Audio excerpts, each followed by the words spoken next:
A Tangled Web by Alan Maley.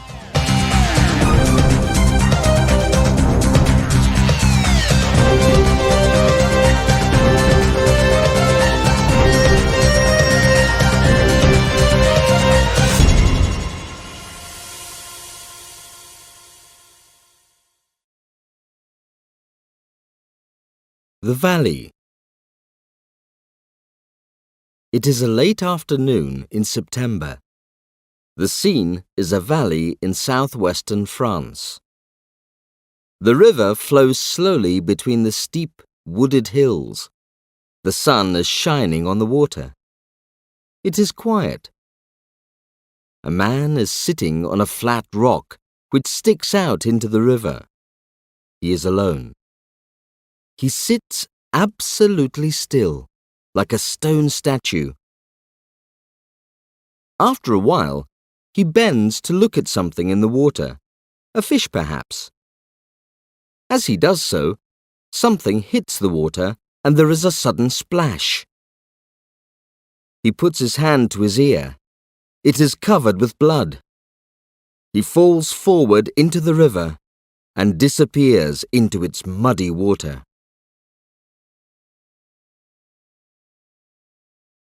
Chapter 1. The River. The pain exploded in my ear, sending shockwaves through my body. When I saw the blood on my hand, I knew it was a bullet. Someone had shot at me from the hillside. I immediately fell forward and swam under water further up the river. Far above me, the green and yellow light of the surface seemed out of reach, but I had to swim as far upriver as I could.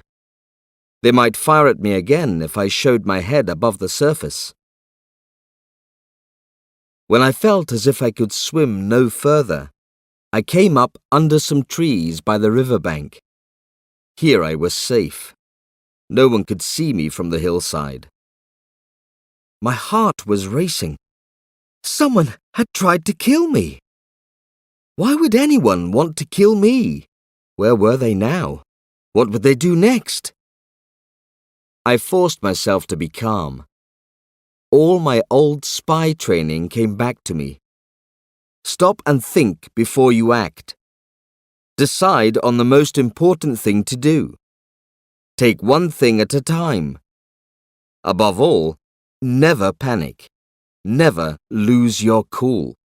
Always stay calm. Whoever had shot at me would probably come to check that I was dead. I decided to find a place to hide and wait there. Slowly and carefully, I crept on hands and knees along the riverbank until I could see the rock clearly again. I sat down behind some bushes and waited. I pressed my wet shirt against my ear to try and stop the bleeding. Only 5 minutes later, I heard the sound of someone coming down the path from the hillside. He was a tall man, about my age. He had his back to me, so I could not see his face. But when he looked in my direction, I saw that it was... Hide! He turned and walked down the path.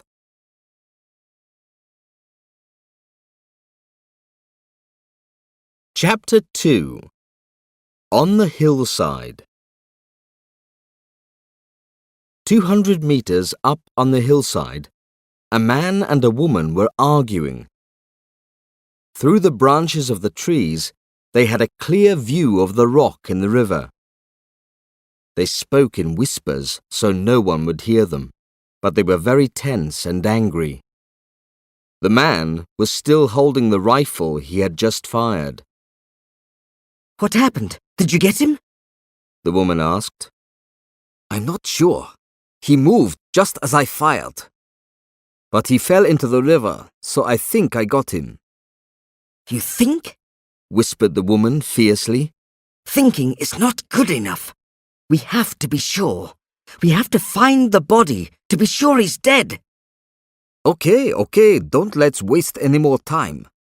I'll go down to the rock. If I can't find him there, I'll look further up the river. You'd better take the path down towards the bridge. It's possible his body has been carried down by the current of the river. But the river is flowing very slowly, so it will take some time. I'm not happy about splitting up. Maybe we should stay together. Suppose he isn't dead. You know how dangerous he is. I wouldn't want to meet him on my own. Don't worry about it, the man said. Here, take my pistol. But I'm pretty sure you won't need it. He must be dead. All right. I just hope you're right. Where shall we meet? Go to the cafe by the bridge if you don't find him. You know, the place where we left the car. I'll join you there.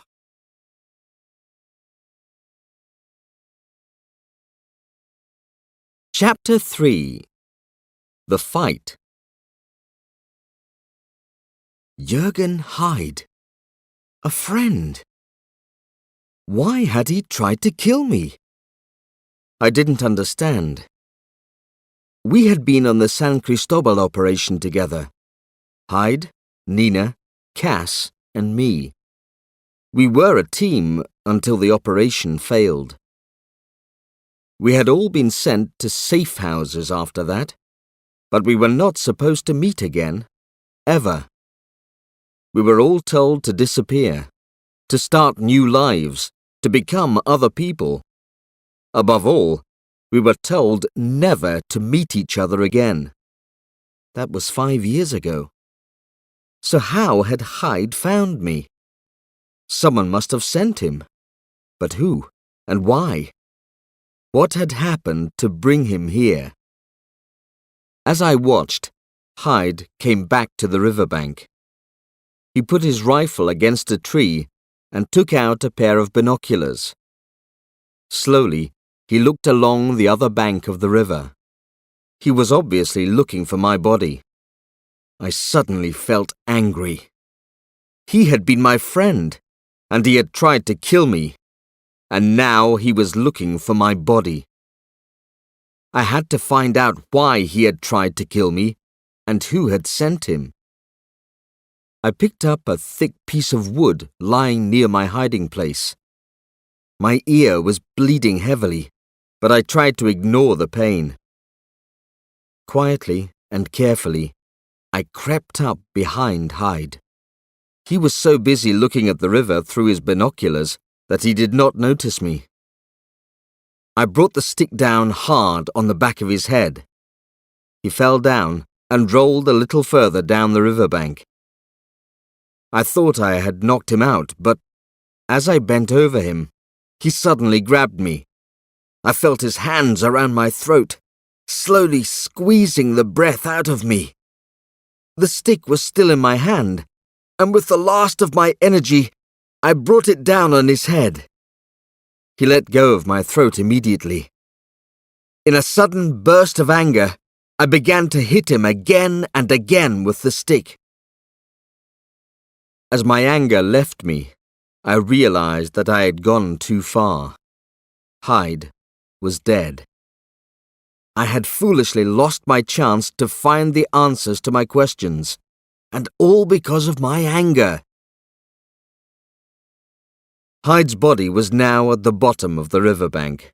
His face was in the water, and the slow current of the river carried away a steady flow of blood. I pulled the body along the riverbank to a place where some overhanging trees and low bushes hid me from any curious eyes. I need not have worried. It was evening, and I knew that anyone out fishing or hiking would already be going home. The surface of the river was still, except for the occasional fish jumping for flies. Far away, a church clock struck 7. It was a perfect autumn evening. First, I had to hide the body. Then, I had to find out if it was safe to return to the house. After this attack, it would not be safe for me to stay in the village. But where should I go? And then I had to find out why Hyde had come after me. and who had sent him. In the pocket of his shorts, there was a set of car keys with a registration number on the keyring. I put the keys in my pocket. There was only one place where Hyde could have parked a car. Outside the cafe. It might be useful later. I rolled the body into the water, pushed it into a hole under the riverbank, and put some large stones on top of it to hold it under the water. I picked up Hyde's rifle and then set off for the village. It was almost dark by the time I reached the house.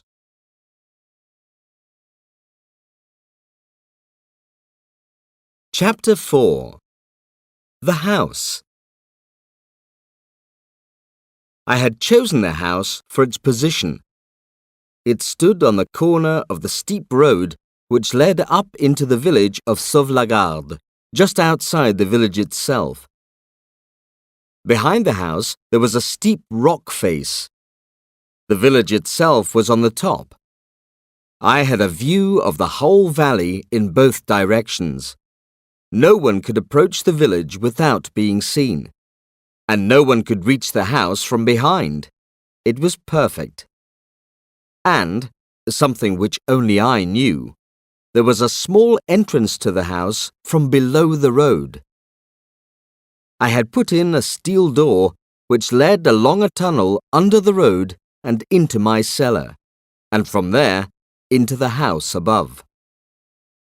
I checked that no one was around, then pressed the combination on the lock and made my way along the tunnel into the dark of the cellar. I always left a torch in the cellar, and once I had found it, I waited in silence for a moment. I knew that if there was anything unusual in the house, I would know. I had a kind of sixth sense that always warned me of danger. It had often saved my life in the past. Above me, the house creaked. But the sound was not unusual, just an old house settling down for the night. I could hear bats flying around in the darkness of the cellar. That too was normal. Everything felt normal. I felt sure that there was no one in the house. I placed Hyde's rifle carefully against the wall. I unlocked the door into the house. I didn't switch on the lights. No one from the village must know I was still around. I stuck some bandage over my ear to try and stop the bleeding. Then I quickly packed an overnight bag and changed into clean, dry clothes. Lastly, I took the picture off the wall and unlocked the big steel safe hidden behind it. I took out my automatic pistol, some money, my passport, and the brown envelope containing the CDs. I was just about to put everything into my briefcase when I heard footsteps coming towards the front door. I quickly switched off the torchlight, put everything into the kitchen table drawer out of sight, and stood completely still. The footsteps stopped at the front door. Hello? Said a voice. Monsieur Daniel? Monsieur Daniel? Anyone home? I recognized the voice as an old man from the village. I kept quite still.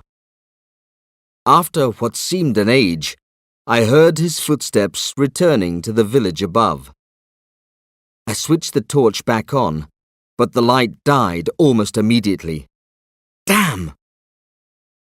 I opened the drawer in the dark and hurriedly put my things into the briefcase. I felt my way like a blind man back down the stairs into the cellar, through the tunnel, and out of the house. The sky was still glowing pink with the memory of the day, and I could see the dark shape of the church at the top of the hill. From the village above came the familiar sounds of people talking over supper. I made my way soundlessly down towards the river, staying off the road. At the bridge, I crouched down behind the wall until I was sure no one was around. Then I ran quickly across the bridge to the darkness of the car park next to the cafe. I stayed out of the pool of light coming from the cafe windows. I could see customers inside. I recognized 2 villagers drinking at the bar. They were regular customers. Nothing unusual there. But then I saw a woman sitting at a corner table in half darkness. My heart almost stopped beating. It was Nina. I hadn't seen her for 5 years. She was still as beautiful as I remembered her. So Nina had come with Hyde. 2 of the old team had come to kill me, the 3rd. She looked at her watch with a worried expression. She was obviously waiting for Hyde. Suddenly, she looked up towards the windows. I immediately crouched down out of Nina's sight. She was a dangerous woman. I walked over to the cars in the cafe car park. There were only 3 of them. I checked the registration plates against the keys I'd taken from Hyde and quietly got into his car. Luckily, it was parked at the top of the slope running down towards the bridge. I took off the brake and let it roll silently down the slope and onto the bridge. As it gathered speed, I started the engine and drove down into the valley. A few hundred meters down the valley, I pulled off the road under some trees. I switched off the lights, got out of the car, and crouched down in the darkness among the trees. I waited for 10 minutes. No cars passed. I could just see the lights of the cafe through the trees. There was no movement there. I got back into the car and drove away.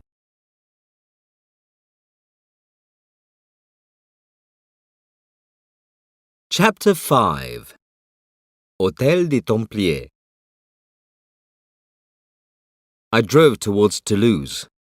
What was going on? I tried to sort out my thoughts again. Hyde had come to kill me. He had not come alone. Nina had been with him. So 2 of the old team had worked together to kill me.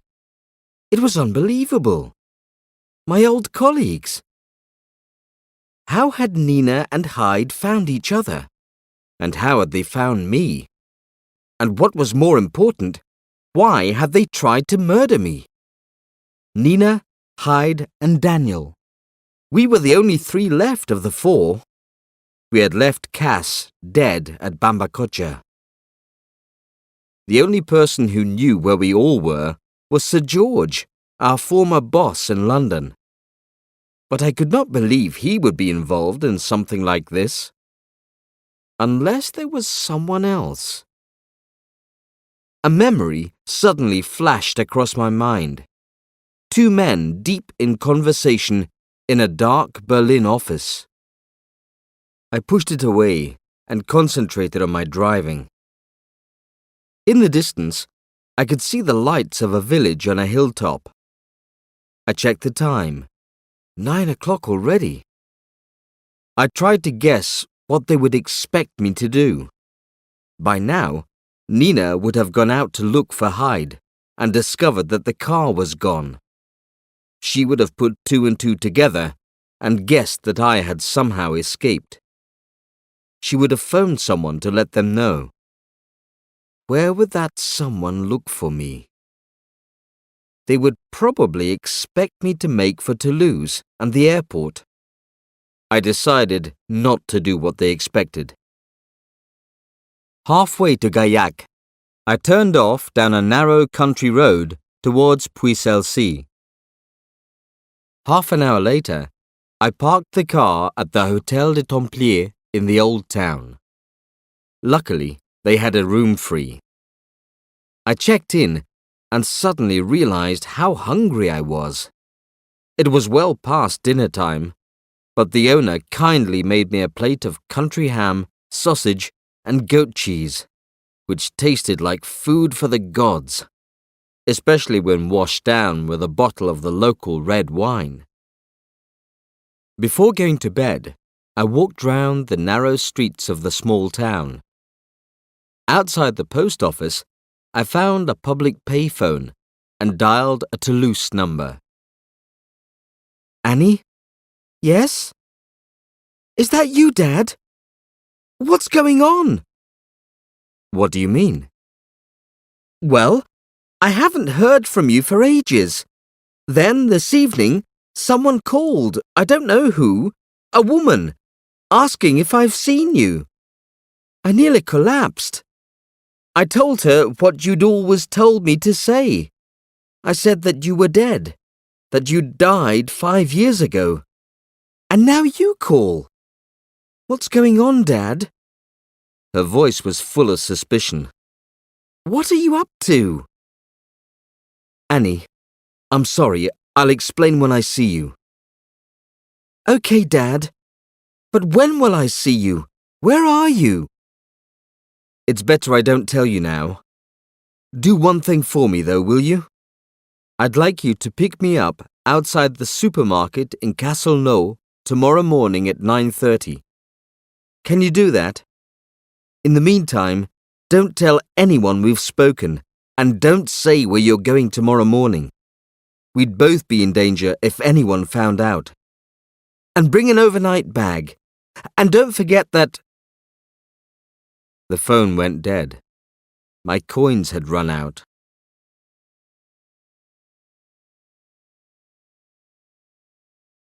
Chapter 6. Meeting in Castelnau. I parked the car in a narrow road behind the main street of Castelnau. Hyde had hired the car at Toulouse Airport, and the hire papers, in the name of Baumann, were under the seat. I had a quick look at the papers. Hyde had given an address in Schleswig-Holstein, Germany. There was also a telephone number. It might be worth trying later. I got out and looked in the boot of the car.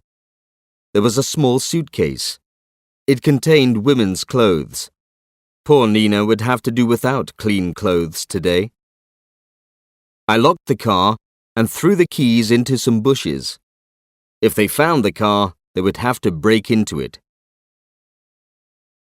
Castelnau is a red brick village with a big red brick church, only 20 minutes from Toulouse. It was just small enough to make sure that we wouldn't miss each other, and just large enough for the meeting to attract no attention. I checked the time, 9:15. I had arrived early to check the meeting place, just in case Annie's phone had been tapped and they knew about our meeting. I ordered a coffee in a bar just across the road from the small supermarket. The man served me without speaking. He was a silent man, with a cigarette hanging from his bottom lip. He spent his time rearranging the dirt on the bar counter with what looked like some of his wife's old underwear. I wondered uneasily what the man had used to filter the coffee. There was nothing unusual across the road. 1 or 2 old ladies entered and left the store, but no one was waiting around. At 9:25, Annie appeared, driving her old car, just as I remembered it. I paid for the coffee, leaving it still undrunk on the counter, ran across the road and got in quickly. Just drive towards Toulouse. We'll talk in a minute. The rush hour traffic was getting lighter now, so we were soon approaching the ring road round the city. How much time do you have? I asked. I'm not working at the moment, so I'm free for the rest of the week. I need to be back by Friday, though. I've got to take Lucien to see his mother in hospital. You never said, but I guessed you might need the car for some time. Lucien? Oh yes, the one I met last time. The one with purple hair. I smiled. Are you two still together then? Dad, you know that I don't allow questions like that. I live my life the way I want, okay? All right, Annie. Forget I asked. Okay, just don't do it again, all right? Now, where are we going? She bit her lip nervously, and suddenly I remembered her as a little girl again. It was something she used to do whenever she was really unhappy or worried about something. I decided it was better not to ask any more questions. Can you take the motorway to Barcelona? We can be there by this afternoon. You can stay overnight and come back tomorrow morning. Have you got your passport? Yes, Dad. And my overnight bag. Remember what you taught me? Be prepared. You certainly prepared me to look after myself. She smiled a bitter smile. Okay, I know. I was a terrible father. Please don't remind me. Dad, you weren't a terrible father. Just a bit unusual, let's say.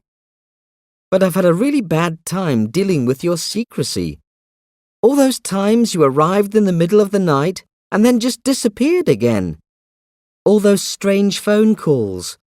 I wish you could try to trust me a bit more.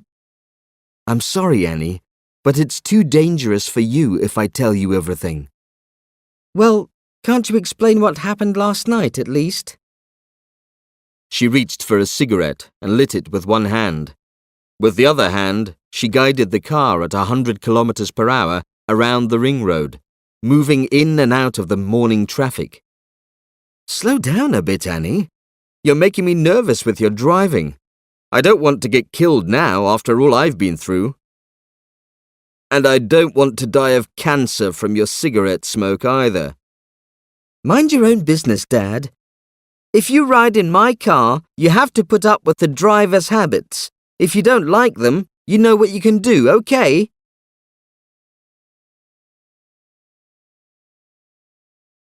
Chapter 7. Journey to Barcelona. All right, I'll tell you what I can, what it's safe for you to know, okay? She nodded. That should help pass the time. And maybe it'll take your mind off my driving. Okay. 5 years ago, I was involved in a special operation in Central America. The Americans, the CIA, wanted someone to do their dirty work for them, so they called MI6 in London. One of our MI6 directors saw his chance for promotion, so he dreamed up this plan. The president of this Central American country was someone the Americans had supported. He was very anti-terrorist and pro-capitalism, but he was also heavily involved in the drug business. The Americans looked the other way for years, but he started getting too greedy. He was becoming an embarrassment to the US government. Newspaper and television journalists back in Washington were starting to ask awkward questions, so the CIA decided to get rid of him. But, and here's the complication, as ever, there was a revolutionary group that opposed the president and his government. If anything happened to the president, they would have taken control, and the CIA didn't want this to happen. So 4 of us from MI6 were supposed to go in and give the revolutionaries support and training to take out the dictator. Then we would leave and hand over everything we knew about them to the CIA. After that, the CIA would knock out the revolutionaries too. They would then arrange for democratic elections and bring back an old-style politician to lead the new government. Win-win for the CIA, lots of praise for MI6, promotion for the director in London. Do you follow me? Yes, but why couldn't the CIA do it themselves? The political situation was too sensitive. If anyone had found out, there would have been big trouble back home. Embarrassing questions in the House of Representatives, articles in the newspapers, all that kind of thing. And the new US president was concerned about the activities of the CIA at the time. It was easier to get us to do it. So you went? Right, 4 of us. Our cover was that we were a group of independent soldiers or mercenaries. The revolutionaries were told that we were paid by an anti-capitalist organization in Europe. We knew that if they ever found out the truth, we would be on our own. London would deny that we had anything to do with them. Washington would pretend they knew nothing. Everyone would turn their backs on us and look the other way. It sounds a bit risky to me. Why did you agree to do it? You're right there, I said. I should have smelt trouble before we even began. So there was trouble? Oh yes, plenty of trouble, I went on. Everything went fine to begin with. We landed by boat at night. The revolutionaries met us and we went with them. Then we spent 3 months in their camps, training them in weapons and explosives. We nearly got to the president too. One of our team was a very attractive woman, and he loved attractive women. She was supposed to poison him during a performance at the opera, but that was when things started to go badly wrong. What happened? Someone obviously knew about our plan, and we were stopped on the way to the opera house. Luckily, we were able to kill the soldiers who stopped us.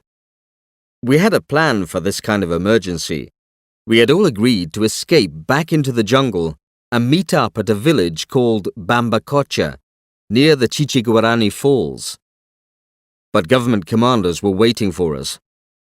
They caught one of us, our leader, and shot him. The other 3 of us got away. We spent a month hiding in the jungle. Eventually, we got to the coast and found a boat to escape to Honduras. The British High Commissioner was very surprised to see us. Then what happened? When we got back to London, it was obvious that we were an embarrassment to MI6. They kept us locked up in a big country house in Oxfordshire for what they called debriefing. We were all questioned about what had happened. They were especially interested in what we had found out about the drug business in San Cristobal. I think they couldn't decide what to do with us. It would have been better for them if we had all died. Then there would have been no problem. So they decided to make us disappear instead. What do you mean? They gave us new identities, new names, new passports, everything. We all got a generous amount of money to live on, and they sent us to different safe places to live for the rest of our lives. But we all had to sign up to special conditions. We had to agree never to contact each other again. No phone calls, postcards, nothing. We were told never to contact MI6 again, and never to tell anyone who we really were or what we'd done, especially the press. In a way, our new identity was a kind of prison. Anyway, I don't know where the others went. I kept my promise. I never tried to contact either of them. And I kept my mouth shut about what we'd done. This is the first time I have told anyone anything about that operation. So, why are you here now, Dad? Why are we going to Barcelona? Well, everything went well for 5 years, till yesterday. Then 2 of my old team suddenly turned up and tried to murder me. Murder you? But why would they want to do that? That's just what I've been wondering myself. In fact, it's made me wonder about a lot of things. I wonder if they intended us all to die in Bambacocha. Perhaps they wanted us to be killed. We had failed to kill the dictator, but we knew far too much. You mean they would kill their own people? Yes, of course. These people have no principles at all. It's all about power, politics, and money, of course. But that doesn't explain why your old team came to kill you, does it? I mean, why were they trying to get rid of you? Anyway, what happened exactly? Well, I was lucky. I'm still here. The part of my ear isn't, as you can see. One of them wasn't so lucky, and I've no idea what the other one, the woman, is doing now. But I need to find out, and I'll have to go to London for that. So, why are we going to Barcelona? You could fly to London from Toulouse, couldn't you? Of course I could, But I think that is just what they are expecting me to do. I don't want them to know where I am. Barcelona is better. Okay, Dad, if you say so. We stopped talking for a while. Soon afterwards, the towers and medieval walls of Carcassonne appeared in the distance. It looked like Disneyland. The kilometers sped by, and we were soon turning south, heading for Perpignan and the Spanish border. Isn't it strange the way these motorways have changed the way we think about things? How do you mean, Dad? Well, before motorways, roads were sort of natural. They grew out of the shape of the country. The shape of the roads fitted the shape of the valleys and hillsides. Motorways just cut holes through the countryside. If you want to get from A to B, you just draw a line on a map and then build a road through. So when we travel on these roads, we don't look at the landscape, or not in the same way as before. It's all speed.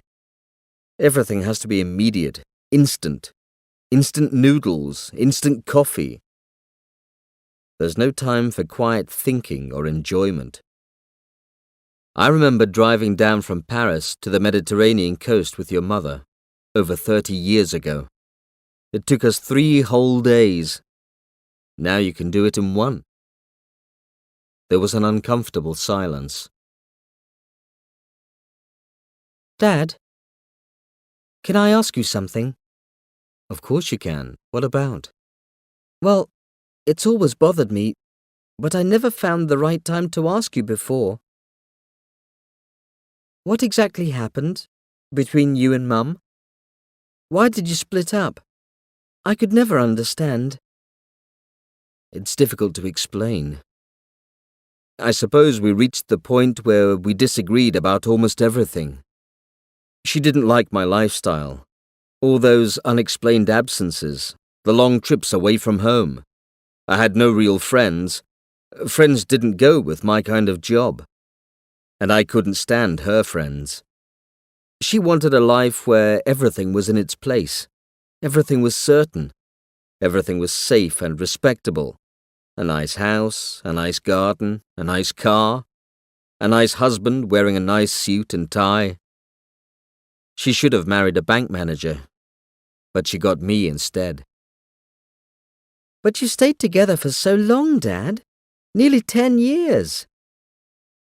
I know, but you get into the habit of living with someone. So, in a way, it's more comfortable to continue with the habit than to break it. It's a mixture of being lazy and weak.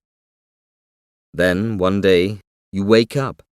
You look at this person who you thought you knew so well, and you simply can't recognize them anymore. I think that's what happened.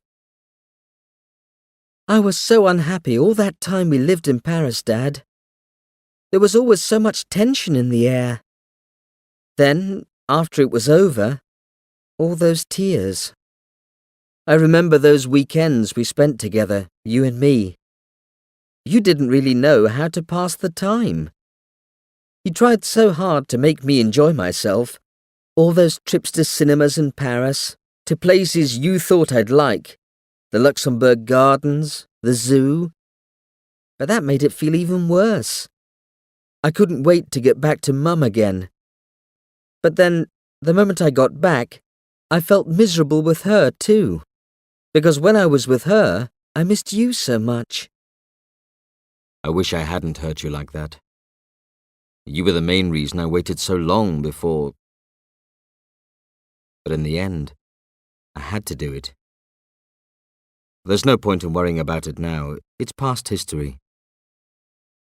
At least you learnt how to look after yourself, how to be independent. Thanks for nothing, she said, with a bitter grin. The motorway climbed steeply into the Pyrenees towards the border. Luckily, customs hardly bother to check cars these days. We are all Europeans now. They only do random checks, mainly on long-distance lorries. Annie was waved through, and we were suddenly in Spain, rolling down towards Barcelona.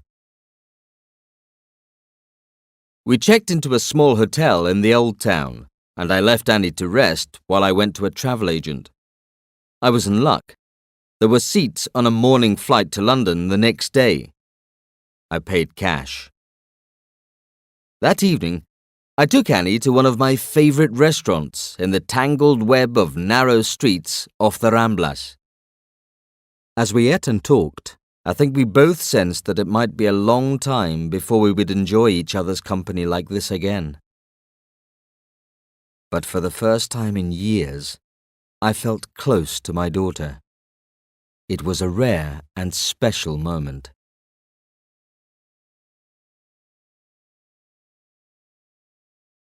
Chapter 8.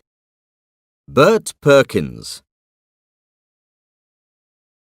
I took a taxi to the airport early the next morning. I didn't want to risk anyone identifying Annie's car, so I left her at the hotel. I can't tell you exactly where I'm going, I told her, but I will be in touch as soon as I can. Let's use email. And be nice to Lucien, okay? Oh, and drive carefully. Then I left. Airports are wonderfully anonymous places. No one knows who all the other people are. The crowds gather, mix together, then go off through the departure gates to the four corners of the world. As they leave, new groups of tired or excited travellers arrive. But airports are also dangerous places, especially if you are a wanted person. Those video cameras are everywhere, eyes that never close for sleep. And there are those apparently ordinary men, so ordinary that no one notices them. Men who sit for long hours, checking the crowds, pretending to read their newspapers. Occasionally, one of them will take out a mobile phone and make a call. On the other side of the airport, another man will reply. Sometimes police will then appear and lead away an ordinary-looking passenger. This was the trap that I had to escape from. It was a risk. I still wasn't sure if I'd been followed. I felt the palms of my hands grow sweaty as I approached the check-in desk. But I needn't have worried. I passed through without a problem. The flight was called soon afterwards. It wasn't full, and I had a window seat in a row by myself. I thought back over the events of the past 2 days, trying to make sense of the attack at the river. How had they got together, Nina and Hyde? And how had they found me? My mind wandered as I thought about all the parallel lives going on at this moment below me. I imagined Annie, starting the long drive back to her lover in Toulouse. I thought of Nina. Where would she be now? I thought of Hugo Strang, the ambitious country director in MI6. Then, quite suddenly, the figure of Herbert Perkins came into my mind. What would Bert be doing now, I wondered. In fact, Herbert Perkins, or Bert to friends, was doing exactly what he did every weekday morning. As regular as clockwork, he got up at 6 and made his wife Doris a cup of tea, which he left by her bed. He had his own breakfast of tea, toast and marmalade, alone. Then he had a bath, shaved, and dressed carefully in a clean white shirt. Doris always left one out for him, his grey suit, and his old army tie. He listened to the 7 o'clock news on the BBC, went up to give Doris a goodbye kiss, and left the house at exactly 7:15. He carried his old black briefcase in one hand and a newspaper in the other. He walked to South Woodford Underground Station, and by 7:30 he was sitting in a corner seat on the Central Line train, reading the sports pages. Anyone looking at him would think he was just another office worker, starting another day in a dull office job. From the outside, he was indeed a grey man, in his mid-50s, average height, glasses, his grey hair carefully combed to cover a bald patch.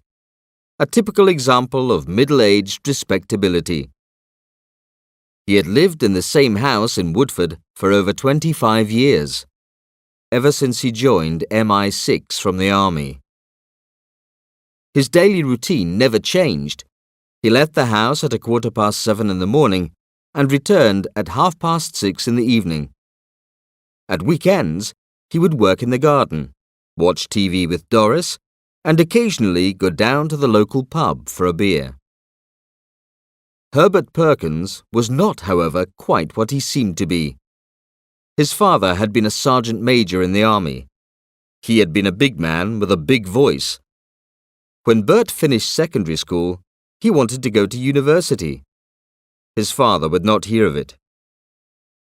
The army was good enough for me, Bert, and it'll be good enough for you. Forget all these silly ideas about university. I'll get you into the army. It'll make a man of you. Bert's mum made a weak attempt to change her husband's mind, but it was too late. At the age of 19, Bert went into the army.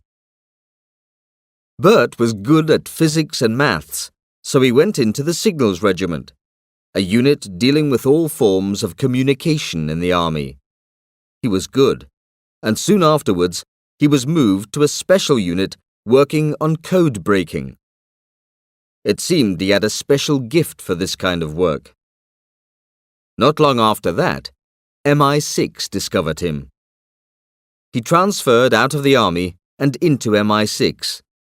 And so, at 25, Bert found himself decoding messages from Soviet nuclear submarines and East German agents. One evening, he met Doris at a church dance. It was love at first sight. They married a year later, and a year after that, their son Peter was born. They moved into the house in Woodford, and life settled into a steady routine. Bert's career steadily developed. He could never hope for the very top jobs. He had no university degree. But those who do get the top jobs depend on people lower down in the organization. They depend on people who can provide information at a moment's notice, who can recall events from far back in the past. People who act as the heart of the organization's memory. Bert had become one of these key people. He was a sort of office manager, in charge of the details of operations, reporting, briefing and debriefing, and of the records. He was a grey spider, sitting in the middle of a very large and sensitive web of information. There was not much he did not know about all the operations run by MI6 in the past 15 years or more. He now worked in the large headquarters of MI6 next to the River Thames. And, as usual, at exactly 8:30, Bert was arriving there.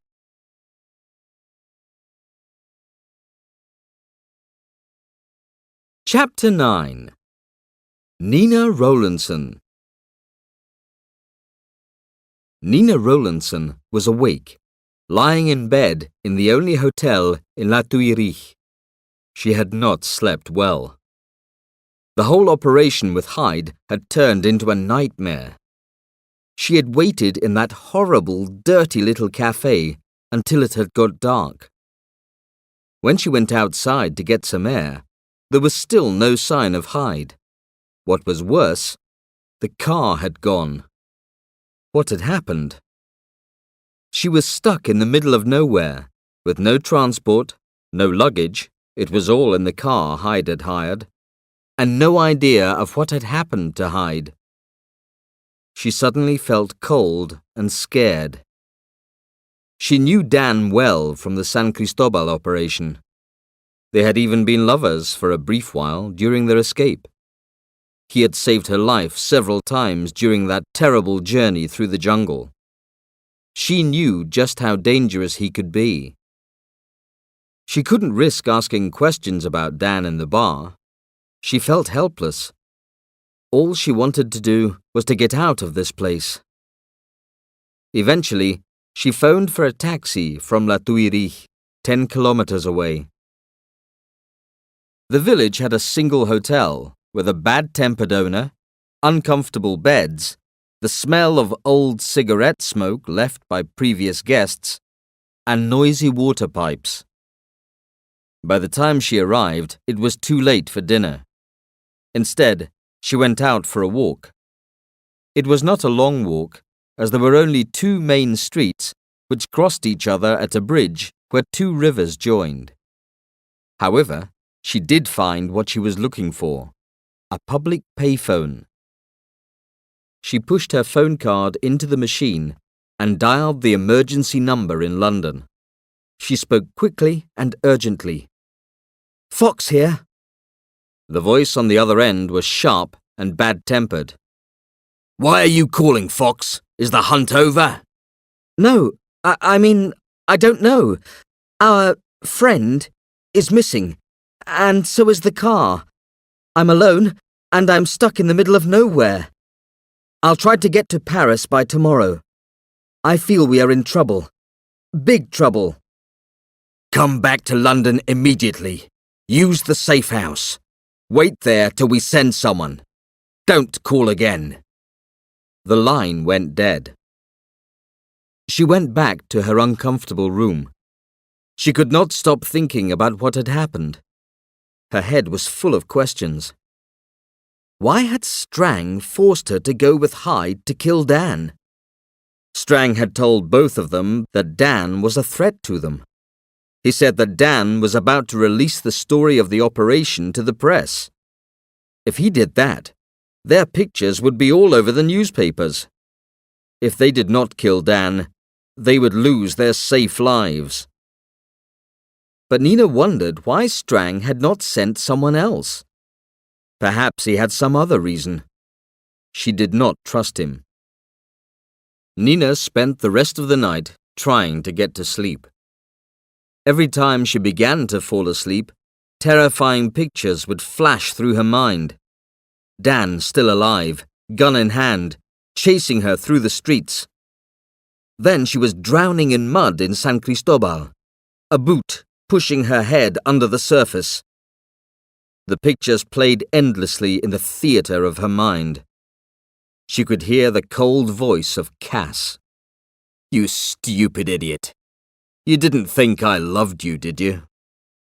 And Hugo Strang's upper-class accent. You have no real choice, my dear. It's him or you.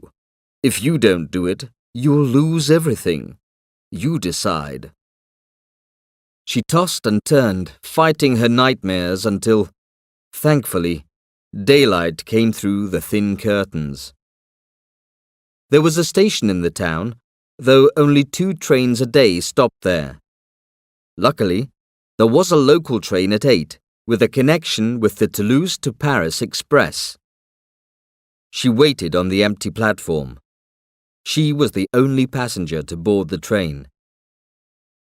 From then on, the return journey went smoothly. From Paris, she took the Eurostar Express train to London via the Channel Tunnel. But it was late evening before she let herself into the big Victorian house in Wimbledon, using the key Strang had given her. This was the safe house.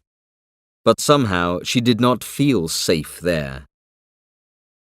She took a long hot bath and fell into bed. Within minutes, she was sleeping deeply.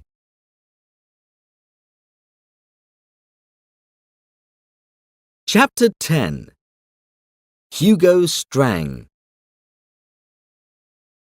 As Dan arrived at Gatwick Airport, Hugo Strang was leaving his fashionable West London flat. He was a little late that morning. He had entertained a group of visiting American politicians the night before.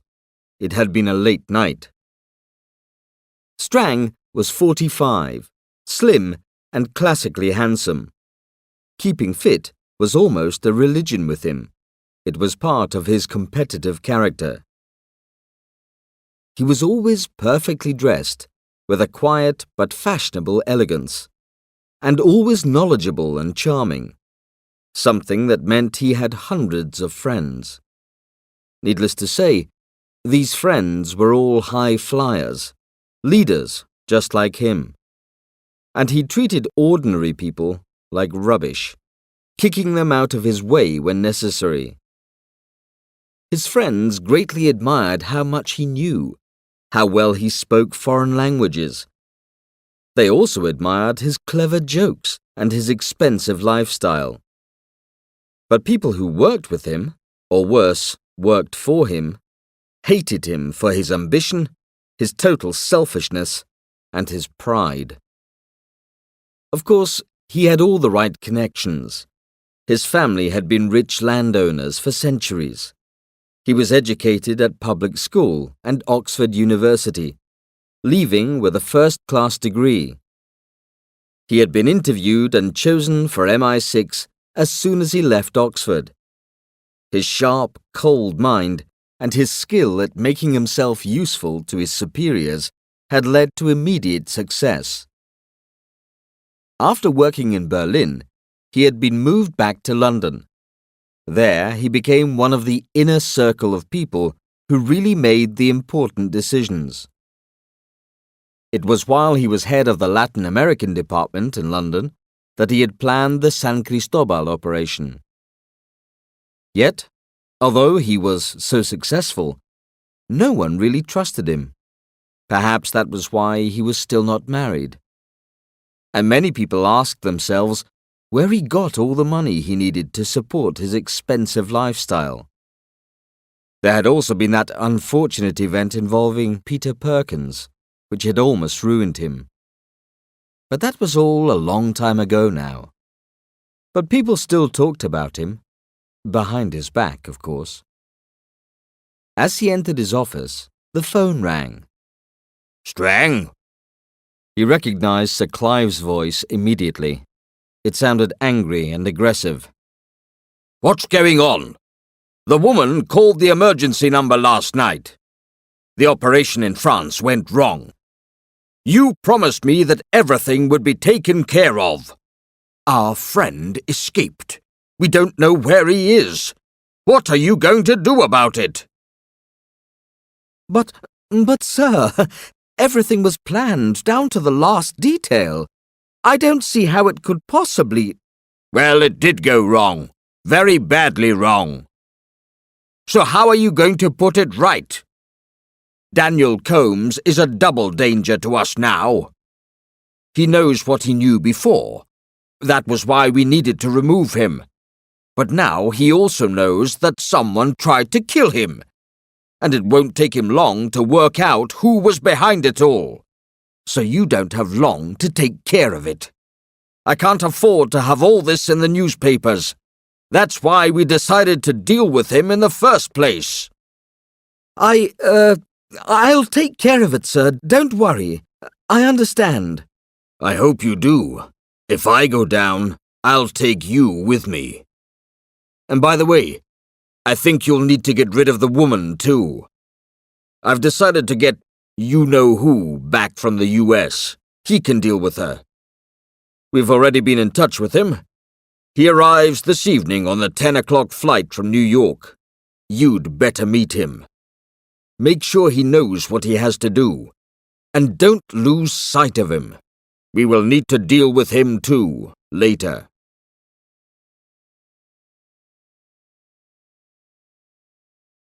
Chapter 11. Death in Berlin. I had no problems coming through passport control at Gatwick. I couldn't make up my mind where to go first. In the end, I decided to head for somewhere near South Woodford. The memory of Bert Perkins had given me an idea. I hired a small car and set off eastwards on the boring M25 motorway, which runs around London in a big circle. As I drove through the heavy traffic, I tried to think about what I should do next. I suppose I could have just called Sir George, my former boss, and told him what had happened at the river in France. But that didn't seem like a very sensible thing to do. If Sir George already knew about the plan to kill me, I would be in greater danger. If Sir George didn't know about it, I would be drawing unnecessary attention to myself Sir George. Maybe later, but not now. I even thought about breaking into Hugo Strang's flat and beating the truth out of him. I was sure that Strang was involved somehow, though I could not work out how or why. But if I broke in and beat up Strang, they would know I was back in England. Anyway, what good would it do? I decided to deal with Strang later too. The only person I could really trust was Bert Perkins. We had always got along well in the old days, Bert and me. I always thanked him for what he did for us all. Other people often treated Bert like a servant, but not me. And we had become real friends during that terrible business with his son, Peter.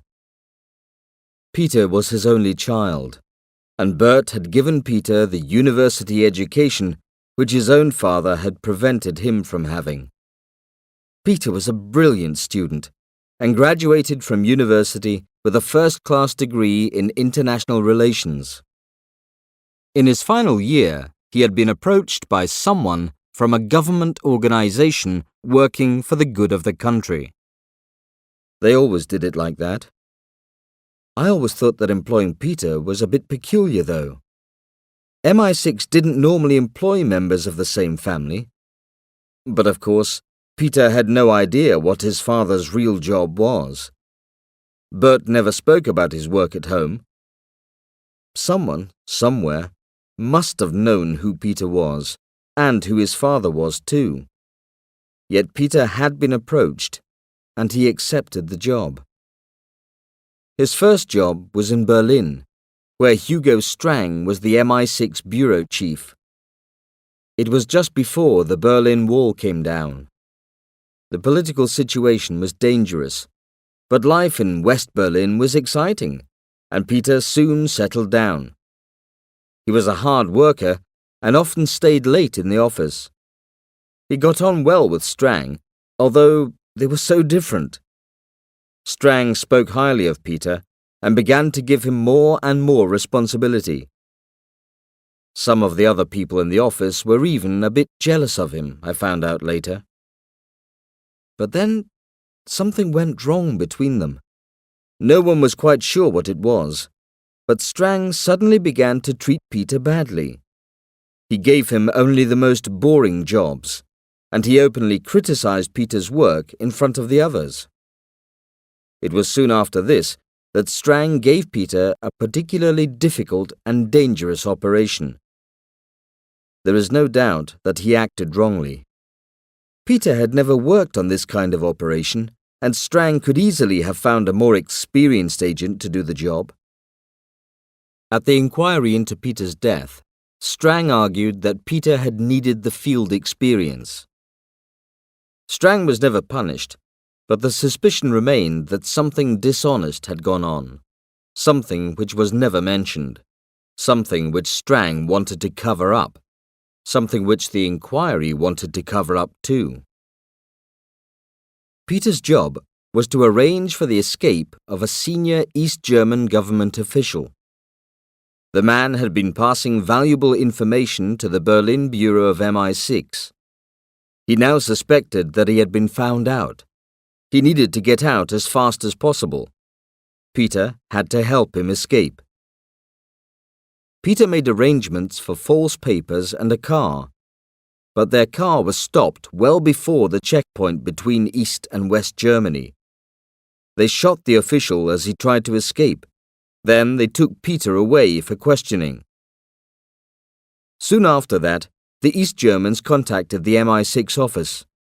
They said that they were interested in exchanging Peter for one of their own agents who was in prison in Britain for spying. This man's name was Holzmann, Gunther Holzmann. They badly wanted this agent back. He was obviously very important to them. London agreed, and I was the one who was sent over to Berlin to arrange the prisoners' exchange. I went to see Bert in his office before leaving for Berlin.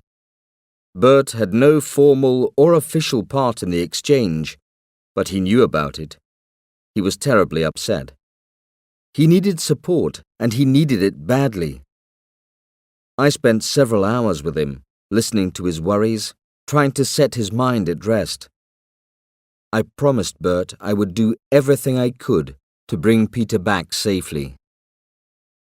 But when I arrived in Berlin, there was a surprise waiting for me. My East German contact called me to say that the exchange was off. I spent over a week trying to find out why the East Germans had changed their minds and trying to find out what had happened to Peter. I got the answers to my questions in a dark and dirty bar in Tangled, a suburb of Berlin. I had arranged to meet Kurt Klassens there. Kurt was my oldest Berlin contact. He looked like a retired boxer with scars on his cheeks and a broken nose. He wore a leather overcoat, smoked cigars, and drank beer followed by small glasses of strong apple schnapps. He was now on his fourth drink. Kurt was tough. I was never quite sure whose side he was on. When we needed information, he sometimes found it for us, if we paid him enough. Though I'm pretty sure he also provided the East Germans with information about us, too, if they paid him enough. Yet, I trusted him. He had never betrayed me, as far as I knew. And he knew his way around the dark, complicated world of Berlin spyland. I'm sorry, Dan, but the boy is dead. They say he was killed while trying to escape, but you know what that means. But why did they call off the exchange? That's the interesting bit. The way I heard it, it was your people who called off the exchange of Peter for their man Holzmann. A message came from your Berlin office. No exchange. There was no explanation, but I guess someone in London thought Peter wasn't valuable enough to exchange for Holzmann. Sorry, man. This Peter wasn't a friend of yours, I hope? Not exactly, but I know his father. What's Holzmann like? Have you ever met him? Once or twice. You know how it is, Dan. I do a bit of business over here, a bit over there too sometimes, if there's any money in it. I have to make a living somehow. So what's he like? Why is he so important? Why would we want to keep him in Britain? Well, he was one of their top spies, a sort of master spy. But there might be other reasons, I suppose. They say he's number one in the drugs business too. You know, all the opium that comes from Afghanistan. It's like the old Silk Road from China, only now it's not silk, it's heroin. Berlin is the crossroads between East and West, and Holzmann has all the right contacts in the East. He knows everyone. I can't confirm any of this, of course. It's just a theory. But maybe it has something to do with the case. I don't know. Maybe he has contacts in the West, too. Who knows? Let's have another drink. He ordered more drinks.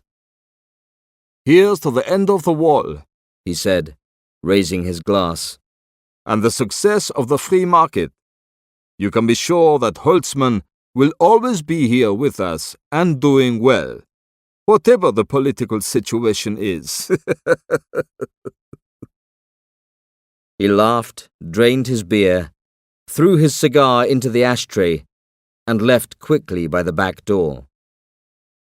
When I got back to the Berlin office, I tried everything to find out who the no exchange message had come from. I questioned everyone, but I didn't find anything. I even interviewed Strang. Of course, he said he knew nothing about it. How can you possibly think that anyone here would even dream of doing such a disgusting thing? He spat when I asked him.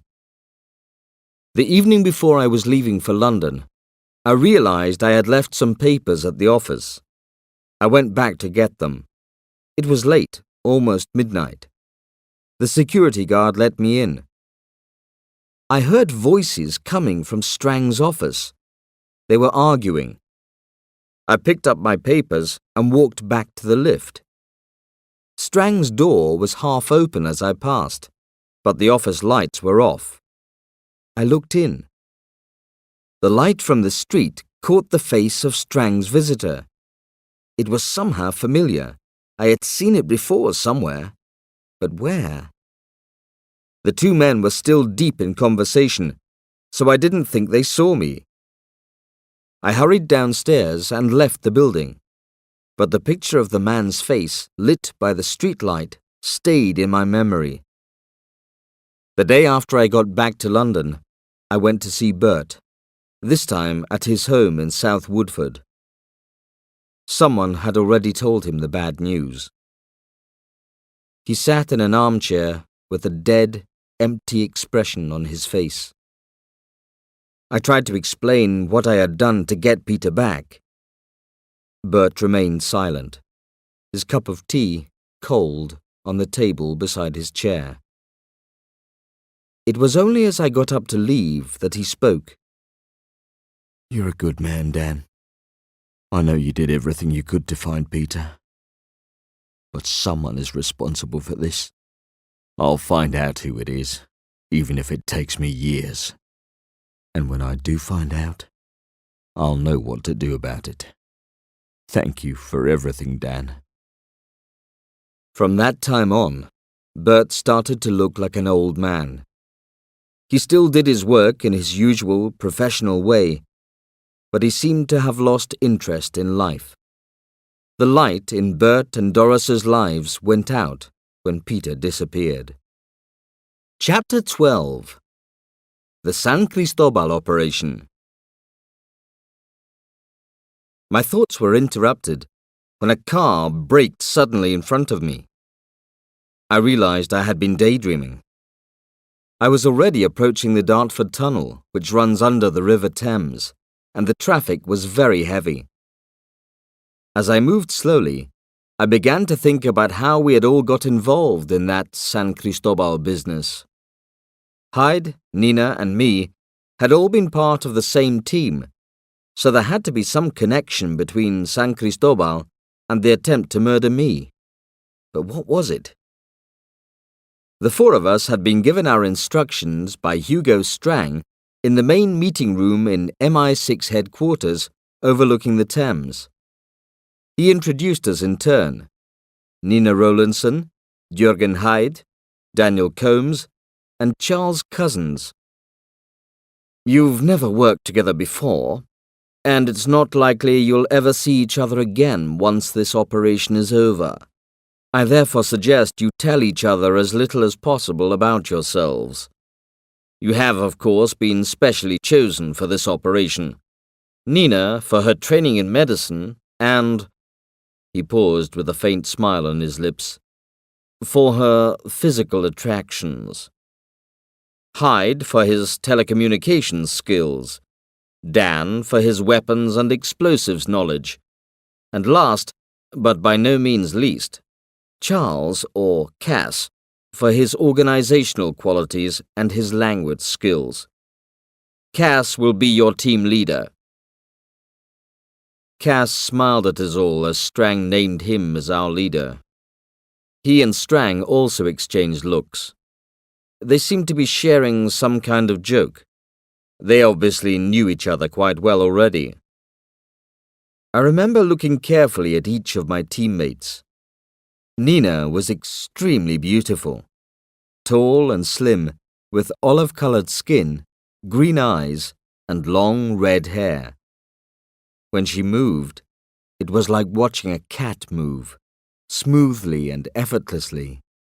I could hardly take my eyes off her, though she carefully avoided eye contact with me. Hyde was about my own height and build, with slightly square Germanic features and very blue eyes. His eyes were strange. They seemed to be looking in rather than looking out.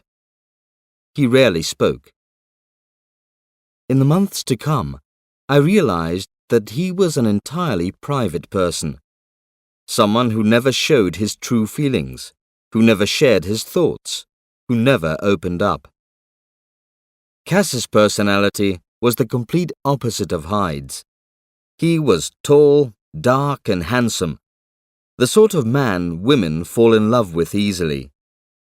His eyes were dark and full of humor. His energy was like electricity running through his body.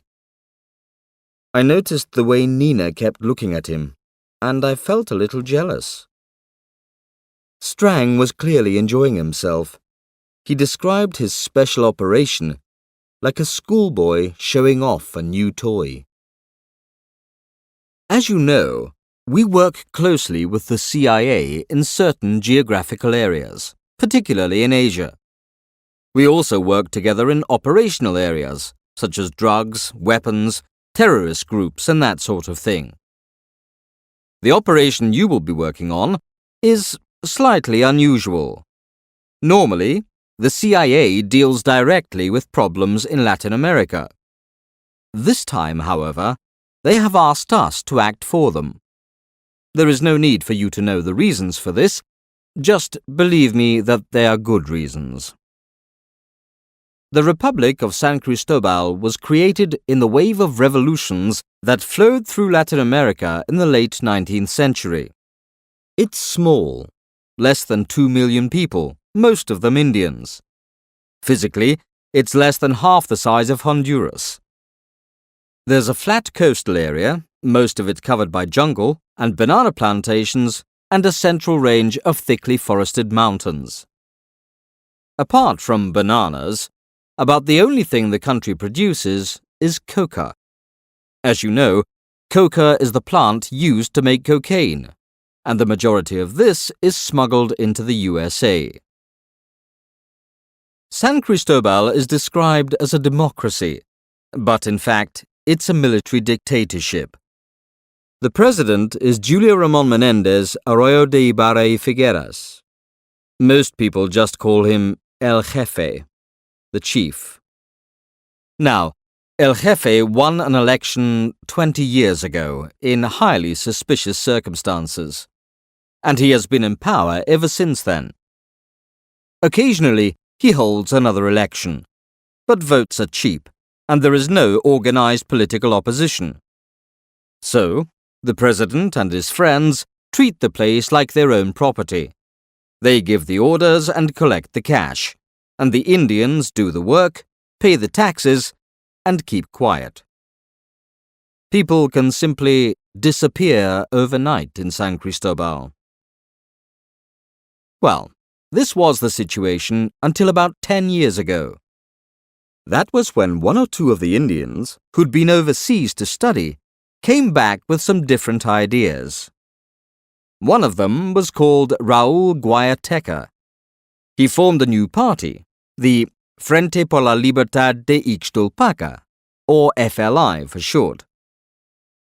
He was a bit like the president in the sense that he wasn't interested in elections either. He wanted a revolution, so that he could establish a communist government in San Cristobal. He planned to give the country a new name, an Indian name, Ixtulpaca. The Indians would take over from the Spanish-speaking upper class. A better country and society would be created. We've heard it all before, of course. It's the same old story. But that's when the Americans began to take a closer interest in San Cristobal. Before that, it was just a name on a map. But it was in an important geographical location. The Americans did not want it to fall into the wrong hands. And there were plenty of wrong hands in Cuba, just across the water from San Cristobal.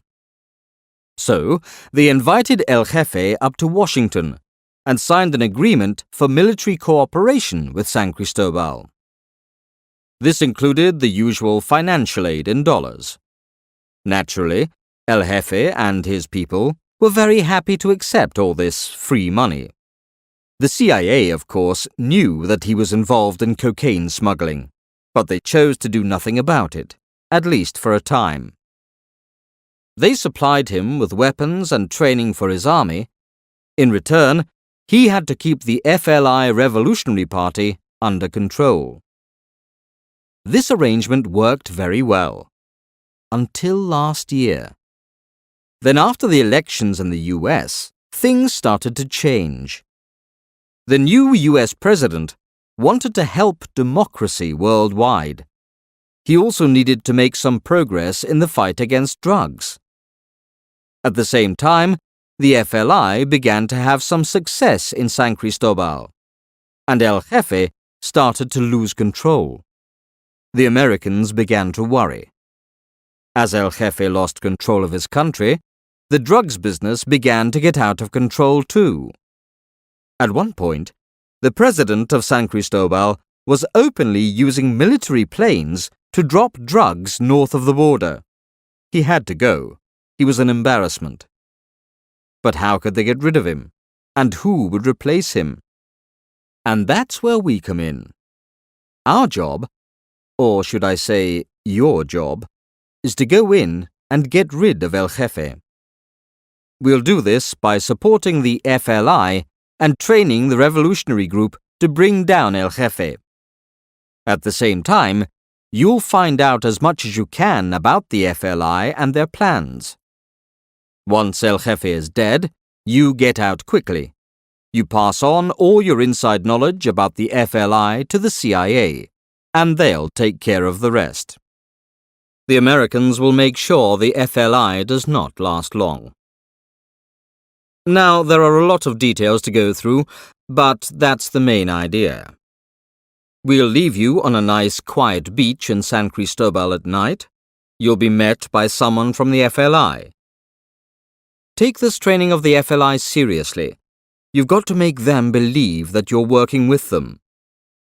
Please remember that once you're in, you are on your own. We cannot help you if you get into trouble. The British government cannot afford to be publicly involved, and neither can the CIA. So make sure it goes well. Now, any questions? He did not wait long enough for a reply. Good. Then I'll hand you over to the support team for the operational details. I shall see you again on your return. Good luck.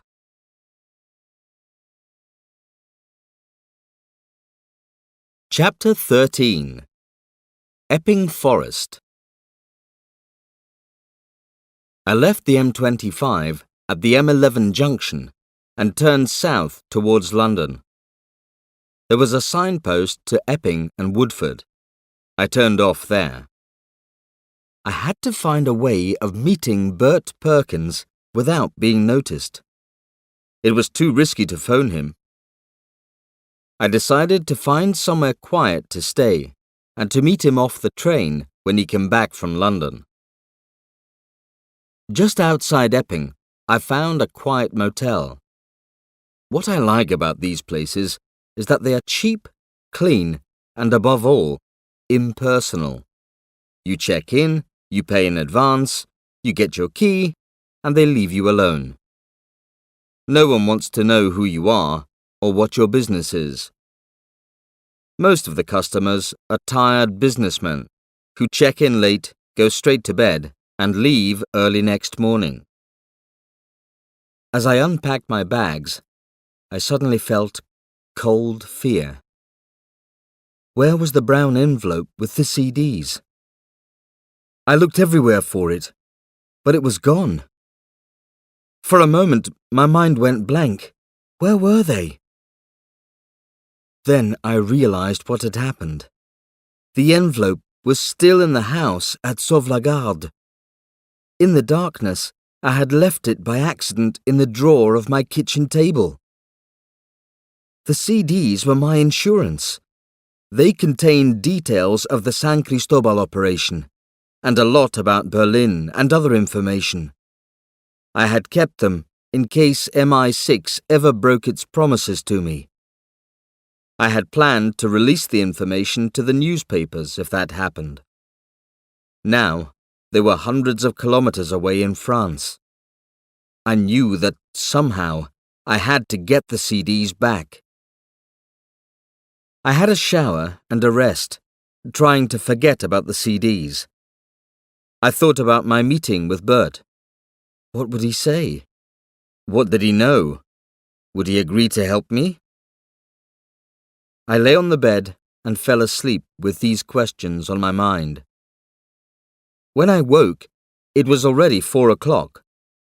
I knew Bert would not arrive at South Woodford Station until about 6 o'clock. I decided to go for a walk in the forest. There was that lovely autumn smell as I entered the forest. Wood smoke and wet leaves.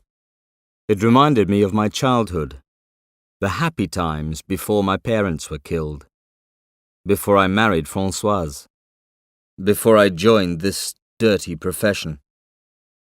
I thought about the wasted years, how I had ruined my life, how the years had flown by, how I had failed as a father to Annie. So much wasted time, so much I was sorry for, so much bitterness. By 6, I was sitting in the car near the station entrance. A train came in from the direction of London. The crowd of tired men with briefcases and young women in business suits and high-heeled shoes poured out, their mobile phones pressed to their ears. Bert was not among them. 10 minutes later, another train pulled in. Bert was one of the last people to walk out through the entrance. He began walking towards home, a grey figure, walking slowly with his head down, his eyes on the path in front of him. I drove the car slowly alongside him, stopped, and opened the passenger door. Bert, it's me. Get in. He had been deep in thought. He looked up, surprised. Dan? It's you? How strange. I was just thinking about you. He got in. I need your help, Bert. Can we meet to talk? Of course, he said quietly. I don't think you better come home with me now, though. It wouldn't be safe. Drop me off at that corner over there, and we'll meet later at a pub. Bert paused for a second. The King's Head, he said, is a pub just on the other side of Epping. I don't usually go there, and it's quiet. 8 o'clock? I nodded, and Bert got out of the car and walked slowly away. On my way back to the motel, I stopped off at an internet cafe to check my email. There was nothing. I mailed Annie. Dear Annie, good to see you. Hope you got back okay. I've forgotten something, and may have to ask you to go and get it. Are you busy? Would you have time? Take care. Dad. I waited for half an hour, but there was no reply.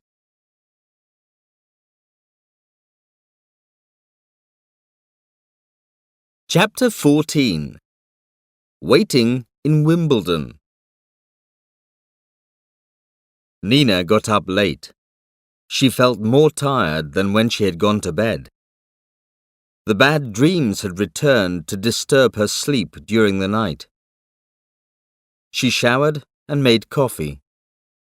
There were some croissants in the freezer and marmalade in the cupboard. She put 2 croissants in the microwave and had breakfast. There was plenty in the freezer for lunch, even wine in a rack in the corner. But what she really needed was clean clothes. Her case was still in the car Hyde had hired. But she couldn't go out.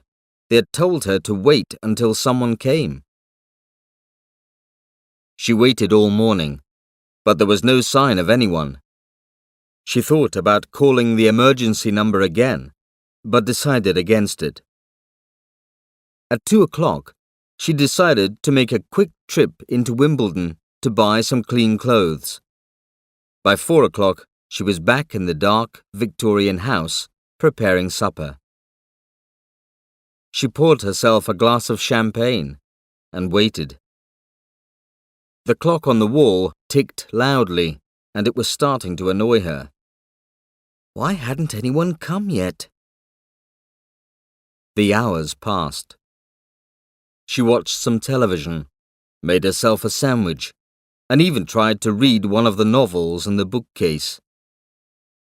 When the clock struck midnight, there was still no one. By then, she had finished the bottle of champagne and started a second bottle. Suddenly, she felt exhausted. She slowly climbed the stairs to the bedroom and fell into a deep sleep. Nina woke slowly.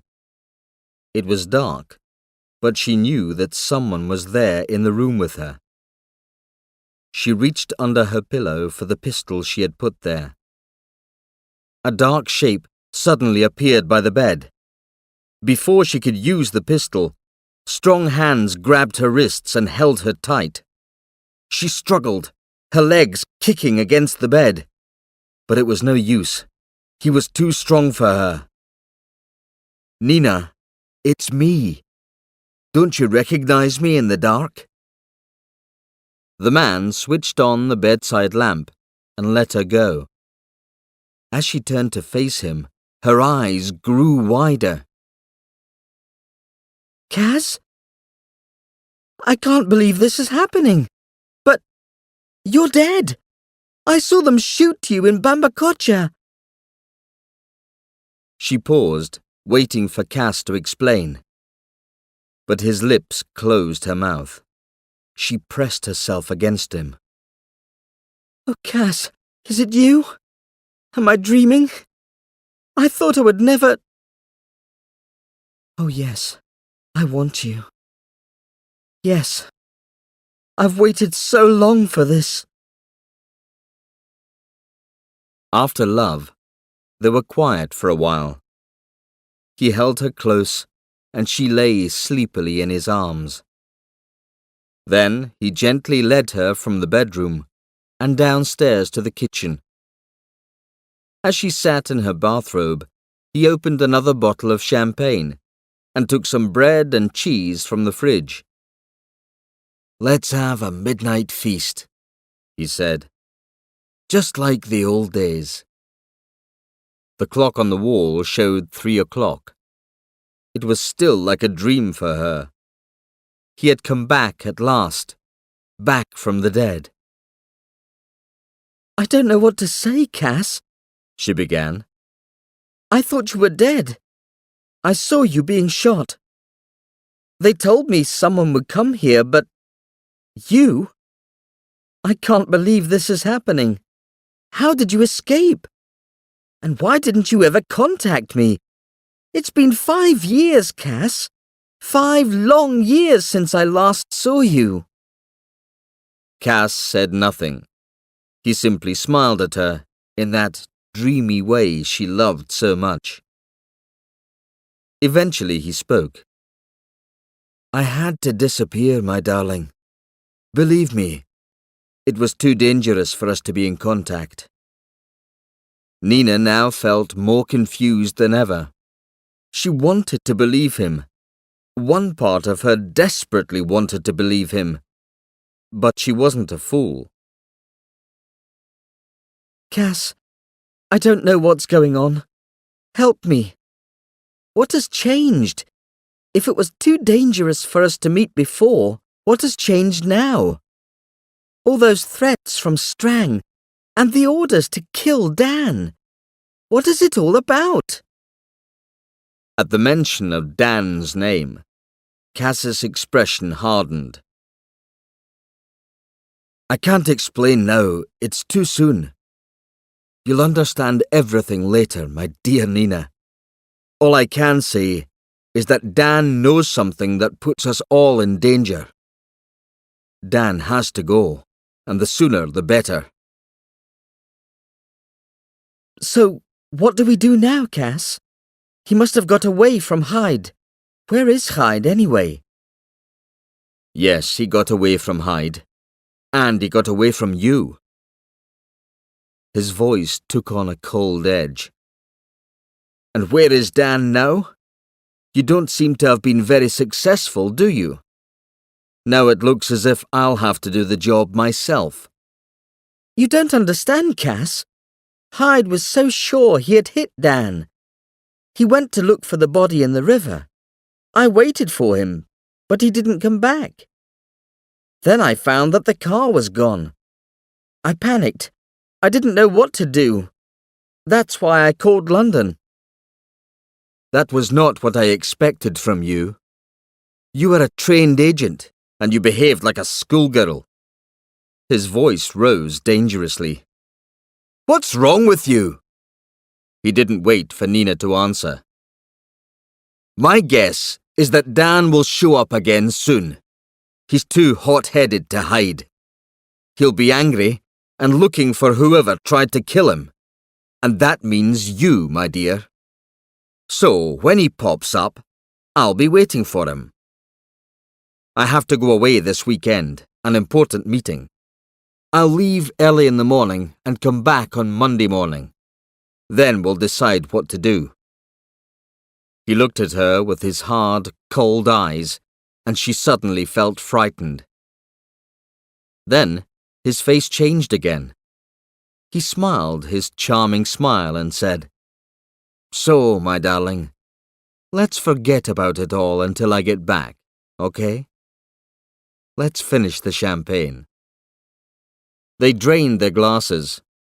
Then he took her in his arms and led her back upstairs.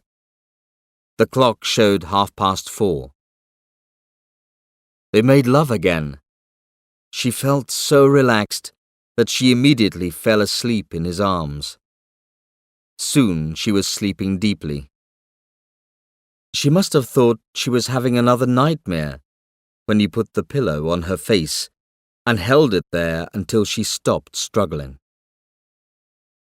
Cass took a shower and dressed. Before leaving the bedroom, he checked one last time that she was dead. Then he went downstairs, let himself out of the house, and drove away into the darkness.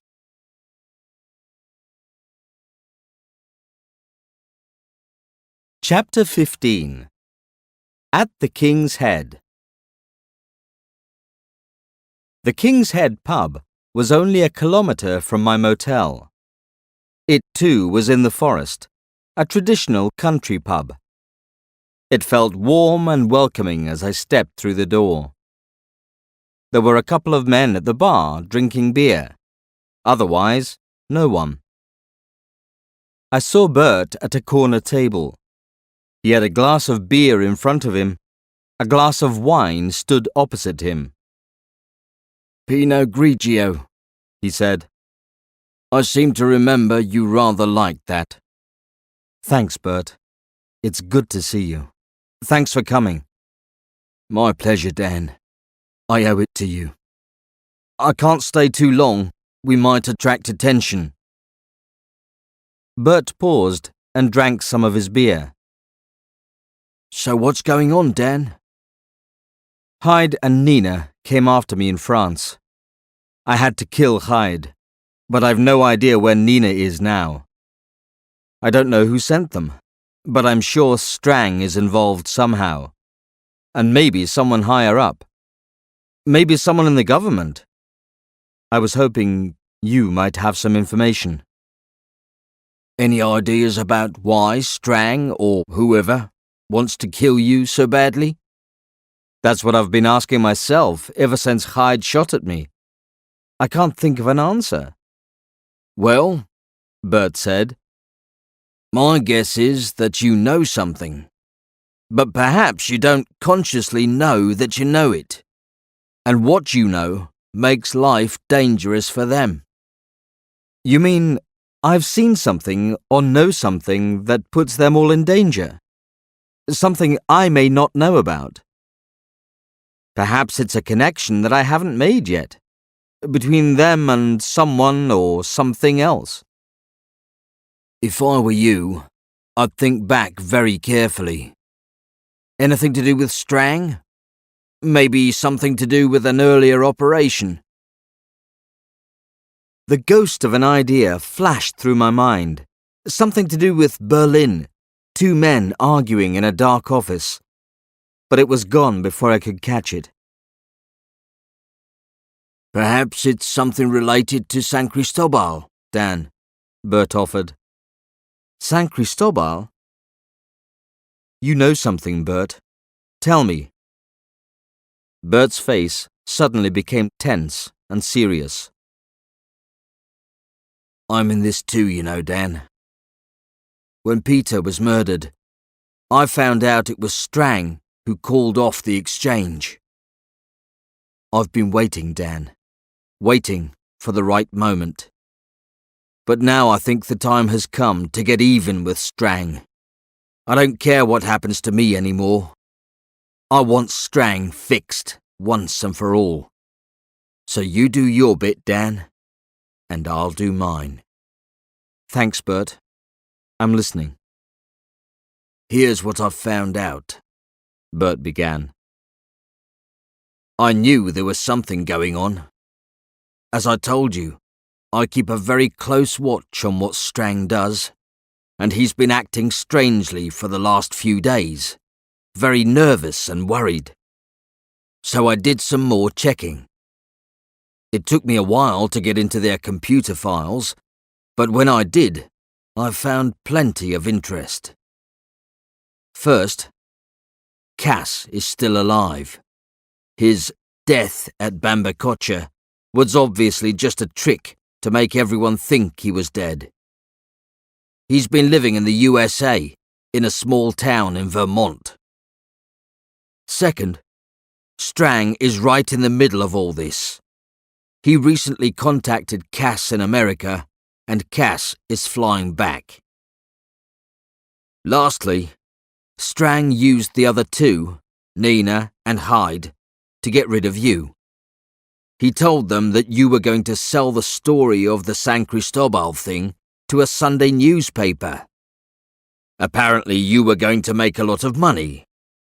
Strang contacted the other 2 and brought them to London. Nina was in Crete and Hyde in Germany. They didn't have much choice. He must have threatened them. If they didn't agree to get rid of you, they would lose their income from MI6, their protection, everything. But Strang's plan went wrong. Now you've told me, I know what happened. I'm also sure there is someone higher up who's involved. He must be feeling even more frightened than Strang. And I don't think it's Sir George. Do you have any ideas? My mind was racing. Cass still alive? But I had seen him die in Bambacocha. Someone higher up. But who could that be? And why were they worried about me? What did I know that could possibly be a threat to them? Let's have one more, shall we? Then I must get away. Bert went through to the bar with the empty glasses. He returned a few minutes later with 2 more drinks. Thanks for all of this, Bert. I always felt Strang and Cass were up to something. But it's a shock to find that Cass is still alive. Where do I go from here? Well, one other bit of information I picked up is that there's some sort of secret high-level meeting planned between our people and the Americans. It's this weekend, and it'll be at Bursted House in Oxfordshire. I think you know the place. Of course I do, Bert. It's where they took us for the debriefing after San Cristobal. It looks just like a traditional Old English country house. All very innocent looking. It certainly doesn't have an advertisement on the gate saying, Top Secret MI6 Briefing Center. But the security is tight. There are electronic alarms and dogs everywhere. That's right. They only use it for really secret stuff. Strang will be there, among others. Maybe you should pay them a visit. A nice quiet weekend in Oxfordshire. Thanks, Bert. Sounds good. I'll need a gun, though. I thought you might need some equipment. When I go, I'll leave my briefcase on the floor. I think you'll find the contents will come in useful. Bert, you think of everything. Thank you.